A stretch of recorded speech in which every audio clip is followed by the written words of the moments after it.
Assalamualaikum warahmatullahi wabarakatuh. Baiklah, saya Eka Kumalasari. Saya akan menjelaskan PPT seminar proposal yang berjudul Hubungan Antara Kebiasaan Belajar dengan Hasil Belajar Matematika Siswa Kelas 4 di SD 013 Sukamaju, Kecamatan Sigini Hilir, Kabupaten Kuantan Sengingi. Yang pertama yaitu pendahuluan. Saya akan menjelaskan latar belakang masalah pada proposal ini. Penelitian ini difokuskan pada kebiasaan belajar siswa dengan hasil belajar siswa kelas 4 dikarenakan rata-rata nilai hasil belajar masih kurang optimal. Masalah tersebut nampak pada nilai ulangan semester 1 pada mata pelajaran Bahasa Indonesia, IPA, dan Matematika, yang menunjukkan bahwa hasil belajar siswa kurang optimal dan sebagian masih di bawah kriteria ketuntasan minimal atau KKM yang ditetapkan, yaitu 70. Ketiga mata pelajaran tersebut merupakan mata pelajaran yang diujikan pada ujian nasional dan menjadi tolak ukur kelulusan siswa nantinya. Oleh karena itu, penguasaan konsep ketiga mata pelajaran tersebut disampaikan harus diajarkan sedetail mungkin sehingga siswa dapat dengan mudah memahami materi yang disampaikan dan hasil belajar siswa dapat melebihi KKM yang ditentukan. Berdasarkan uraian yang dikemukakan di atas, peneliti ini perlu diadakan untuk mengetahui ada atau tidaknya hubungan kebiasaan belajar dengan hasil belajar siswa kelas 4 di SD 013 Sukamaju, Kecamatan Sengingi Hilir, Kabupaten Kuantan Sengingi. Penelitian ini dilakukan untuk mengetahui ada atau tidaknya hubungan kebiasaan belajar dengan hasil belajar. Yang selanjutnya yaitu identifikasi masalah. Dari uraian latar belakang dapat diidentifikasi beberapa permasalahan yang mungkin muncul antara lain sebagai berikut. Yang pertama, masih kurangnya pengetahuan siswa mengenai kebiasaan belajar yang baik. Yang kedua, penguasaan terhadap matematika mutlak dilakukan. Yang ketiga, pendapat yang beredar di masyarakat bahwa matematika itu penting. Yang keempat, masih kurangnya peran guru dalam mengajarkan kebiasaan belajar yang baik kepada anak didiknya. Yang kelima, lemahnya peran orang tua dalam mengawasi kebiasaan belajar anaknya saat di rumah. Yang keenam, kurangnya kerjasama antara guru dan orang tua dalam pembimbingan kebiasaan belajar anak. Yang selanjutnya yaitu pembatas masalah. Berdasarkan identifikasi masalah, sebagaimana dikemukakan di atas, ternyata terdapat banyak masalah yang perlu diteliti. Namun, dalam penelitian yang peneliti lakukan, masalah-masalah tersebut hanya akan difokuskan pada hubungan kebiasaan belajar dengan hasil belajar siswa kelas 4 SD pada mata pelajaran matematika di SD Negeri 013 Sukamaju, Kecamatan Sengingi Hilir, Kabupaten Kuantan Sengingi. Yang selanjutnya yaitu rumusan masalah. Berdasarkan pembatasan masalah di atas, maka rumusan masalahnya adalah: yang pertama, bagaimanakah kebiasaan belajar siswa kelas 4 di SD Negeri 013 Sukamaju, Kecamatan Sengingi Hilir, Kabupaten Kuantan Sengingi.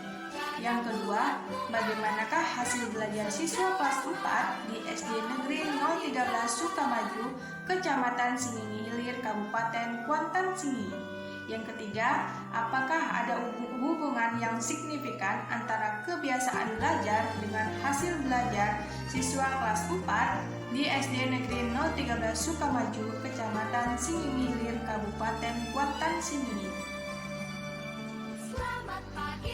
Yang selanjutnya, tujuan penelitian. Nah, berdasarkan pembatasan masalah dan rumusan masalah di atas, maka tujuan penelitian ini adalah: yang pertama, untuk mendeskripsikan kebiasaan belajar siswa kelas 4 di SD Negeri 013 Sukamaju, Kecamatan Sengingi Hilir, Kabupaten Kuantan Sengingi. Yang kedua, untuk mendeskripsikan hasil belajar siswa kelas 4 SD Negeri 013 Sukamaju, Kecamatan Sengingi Hilir, Kabupaten Kuantan Sengingi. Yang ketiga, untuk menguji hubungan antara kebiasaan belajar dengan hasil belajar siswa kelas 4 di SD Negeri 013 Sukamaju, Kecamatan Sengingi Hilir, Kabupaten Kuantan Sengingi. Yang selanjutnya yaitu manfaat penelitian.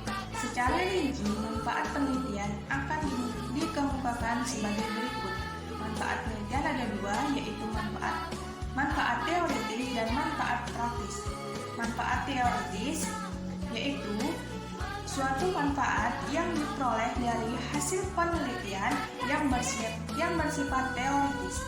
Penelitian ini diharapkan dapat memberikan pengetahuan tentang hubungan kebiasaan belajar dengan hasil belajar, sehingga dapat menjadikan informasi dalam pembentukan kebiasaan belajar yang efektif. Selanjutnya yaitu manfaat praktis. Manfaat praktis merupakan manfaat yang diperoleh dari hasil penelitian yang bersifat praktis dalam kegiatan pembelajaran. Manfaat praktis tersebut ditunjukkan pada bagian pihak terkait, antara lain siswa, ada guru, dan bagi peneliti. Selanjutnya, manfaat penelitian teoritis bagi siswa yaitu yang pertama, menambah wawasan mengenai kebiasaan belajar dengan hasil belajar. Yang kedua, membantu siswa untuk mengetahui sejauh mana kebiasaan belajarnya. Adapun manfaat bagi guru yaitu yang pertama, hasil penelitian ini diharapkan dapat menjadi bahan introspeksi bagi guru selaku tenaga pendidik tentang pentingnya kebiasaan belajar siswa agar lebih giat belajar dengan mencapai cita-citanya. Yang kedua, meningkatkan kualitasnya dalam pengetahuan tentang kebiasaan belajar siswa di kelasnya. Yang ketiga, meningkatkan keterampilan guru mengatasi kebiasaan-kebiasaan belajar yang buruk di kelasnya. Yang keempat, meningkatkan pengalaman, pengetahuan, dan pemahaman dalam ruang lingkup yang lebih luas, guna menunjang profesinya sebagai guru yang profesional. Adapun manfaat bagi peneliti yaitu hasil penelitian ini diharapkan dapat menambahkan pengalaman, wawasan, dan pengetahuan baru tentang hubungan kebiasaan belajar siswa dengan hasil belajar. Yang selanjutnya yaitu kajian pustaka. Nah, di dalam kajian pustaka itu ada beberapa. Yang A, kajian teori. Di dalam kajian teori itu ada cabangnya lagi yaitu belajar, kebiasaan belajar, dan hasil belajar. Yang selanjutnya yaitu kajian empiris. Dalam kajian empiris ini akan diuraikan beberapa penelitian yang relevan yang mendukung penelitian ini. Penelitian relevan ini sebagai bahan pengembangan peneliti dalam melaksanakan penelitian. Dalam penelitian ini bertujuan untuk mengetahui hubungan antara kebiasaan belajar dengan hasil belajar siswa di kelas 4 di SD Negeri 013 Sukamaju, Kecamatan Sengingi Hilir, Kabupaten Kuantan Sengingi. Berikut uraian penelitian yang sudah dilaksanakan oleh beberapa peneliti terdahulu.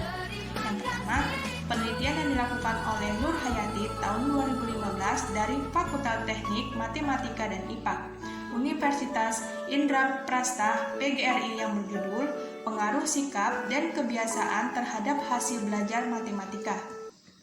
Yang kedua yaitu penelitian yang dilakukan oleh Feni Sukmawati dan kawan-kawan tahun 2012, Fakultas Ilmu Pendidikan, Universitas Pendidikan Ganesha yang berjudul Hubungan Antara Efikasi Diri dan Kebiasaan Belajar Terhadap Prestasi Belajar Siswa Kelas 5 SD di Kelurahan Kaliungku, Singraja. Yang ketiga yaitu penelitian yang dilakukan oleh Novi Istiqomah pada tahun 2004 dari Fakultas Ilmu Pendidikan Universitas Negeri Semarang dengan judul Pengaruh Layanan Penguasaan Konten Terhadap Kebiasaan Belajar Siswa.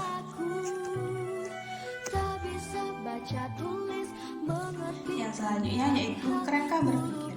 Berhasil atau tidaknya seseorang dalam belajar, salah satu faktornya ditentukan oleh benar atau salah dalam cara-cara belajarnya sehingga membentuk sikap kebiasaan belajar. Adapun cara-cara belajar yang baik dan benar akan dapat membentuk suatu kebiasaan belajar yang baik. Dalam mempelajari suatu siswa mempunyai cara atau kebiasaan belajar sendiri. Siswa yang mempunyai kebiasaan belajar yang baik akan mendapatkan hasil belajar yang baik pula. Sedangkan siswa yang mempunyai kebiasaan belajar yang kurang baik, maka akan mendapatkan kesulitan dalam pengaturan belajarnya, sehingga akhirnya juga akan mempengaruhi hasil belajarnya. Hasil belajar siswa merupakan suatu bentuk informasi tentang perkembangan atau kebiasaan siswa dalam melaksanakan kegiatan belajar di sekolah. Hasil belajar dapat dipengaruhi oleh beberapa faktor, baik dari dalam diri siswa maupun faktor dari luar diri siswa.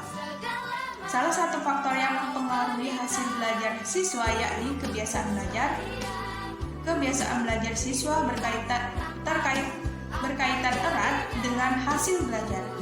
Hasil ini ditunjukkan dengan hasil belajar yang tercantum dalam nilai ulangan pada beberapa mata pelajaran yang belum optimal. Kesulitan belajar yang dialami siswa cenderung kurang memuaskan karena belum terbentuknya metode atau cara belajar efektif.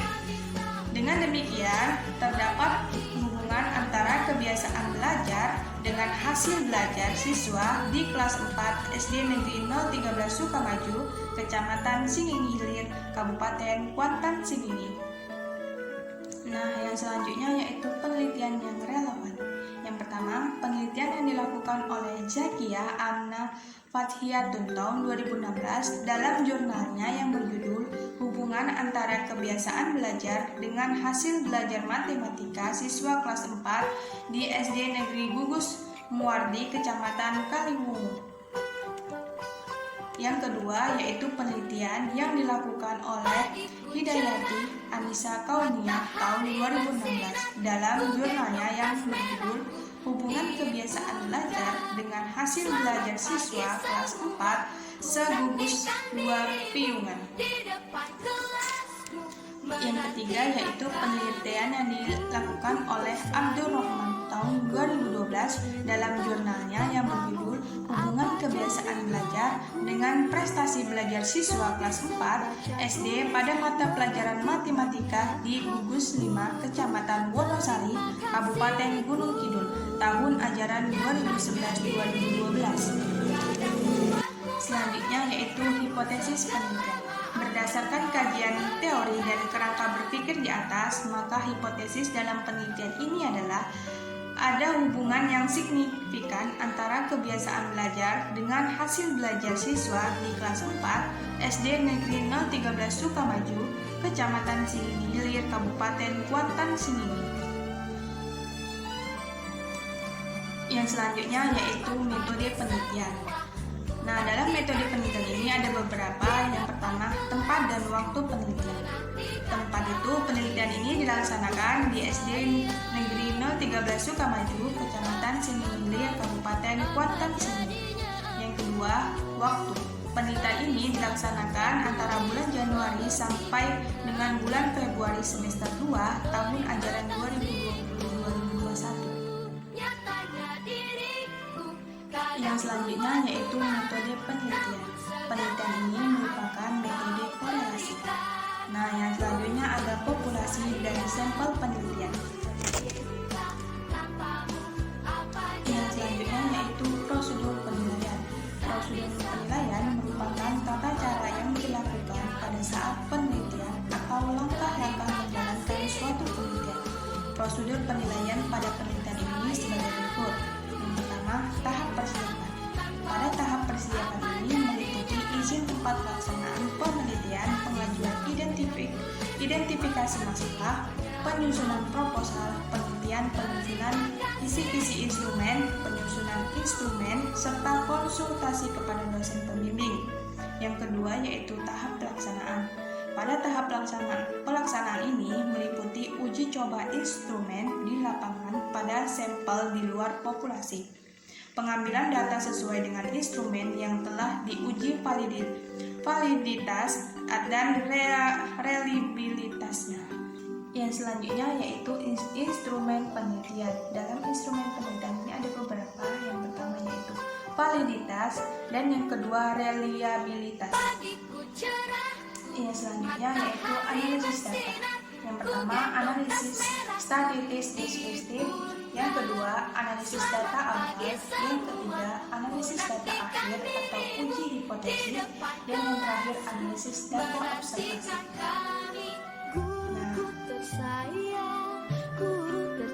Nah, cukup sekian presentasi seminar proposal yang saya sampaikan. Lebih dan kurangnya saya mohon maaf. Assalamualaikum warahmatullahi wabarakatuh.